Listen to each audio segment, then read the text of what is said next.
1분기 8과 화요일 하나님께서 부르신 믿음의 조상 기억절 로마서 12장 10절 하나님이 바벨에서 언어를 바꾸심으로써 사람들이 온 땅에 흩어졌을 때 셈과 함과 야벳의 자손들이 어디로 갔는지 생각해 본 적이 있나요? 물론 그들이 그 즉시 전 세계로 퍼져나간 것은 아닙니다. 전 세계로 흩어지려면 수천 수만 킬로미터를 여행해야 했을 것입니다. 차, 기차, 비행기가 없던 시대라서 동물들과 수레를 끌고 천천히 이동해야 했기 때문에 시간이 걸렸을 것입니다. 야벳의 자손들은 북쪽 유럽 지역으로 가서 전 세계에 서서히 퍼졌습니다. 함의 자손 중에는 함의 아들 이름을 딴 가나안 지역으로 간 사람들도 있었지만 대부분은 남쪽으로 계속 내려가서 아프리카로 이동했습니다. 셈의 자손들은 유프라테스 강 주변과 유프라테스 계곡의 동쪽 산들 사이에 자리를 잡았습니다. 셈의 자손들이 살던 유프라테스 강 근처 도시 중 우르라는 곳이 있었습니다. 바벨에서 언어들이 바뀌고 240년쯤 지난 후 아브람이라는 아이가 바로 이 우르에서 태어났습니다.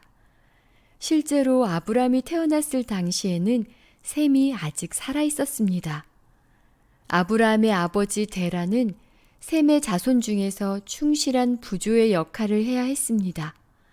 그런데 그와 일부 가족들은 주위에 살고 있던 우상 숭배자들의 영향을 받아서 하나님과 우상을 동시에 섬기고 있었습니다. 하지만 아브람과 그의 아름다운 아내 사레는 유일하신 하나님만을 섬겼기 때문에 그분께서는 특별한 방법으로 그들을 가르치고 사용하실 수 있었습니다. 그들은 큰 부자였으며 아름답고 편안한 집에 살고 있었습니다. 그러던 어느 날 하나님께서 아브람을 찾아오셨습니다. 하나님께서는 그에게 고향집을 떠나 약속하신 새로운 땅으로 가라고 하셨습니다. 그 약속의 땅에서 그의 자손이 큰 나라가 되게 해주시겠다고 약속하셨습니다. 하나님께서는 아브람이 주위 사람들의 우상 숭배에 물들지 않고 그분만 의지하기를 바라셨습니다. 창세기 12장 1절부터 3절을 읽어보세요.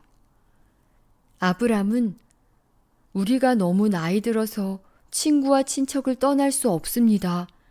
게다가 자녀도 없는데 어떻게 그런 큰 나라를 이루겠습니까? 어디로 가라는 것입니까?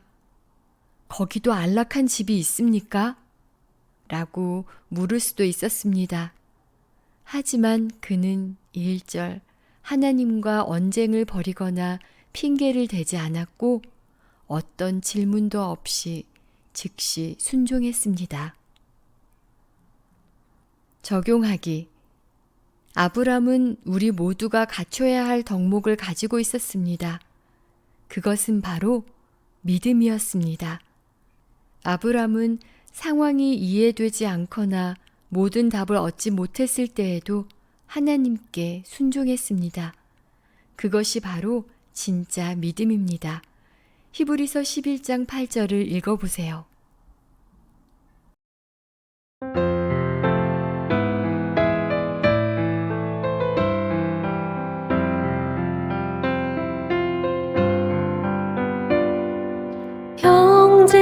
형제를 사랑하여 서로 우애하고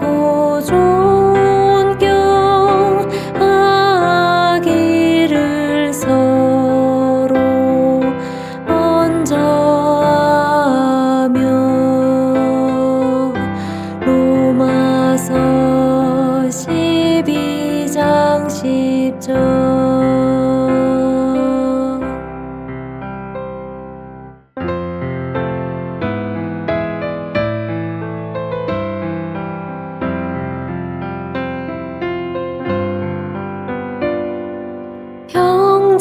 형제를 사랑하여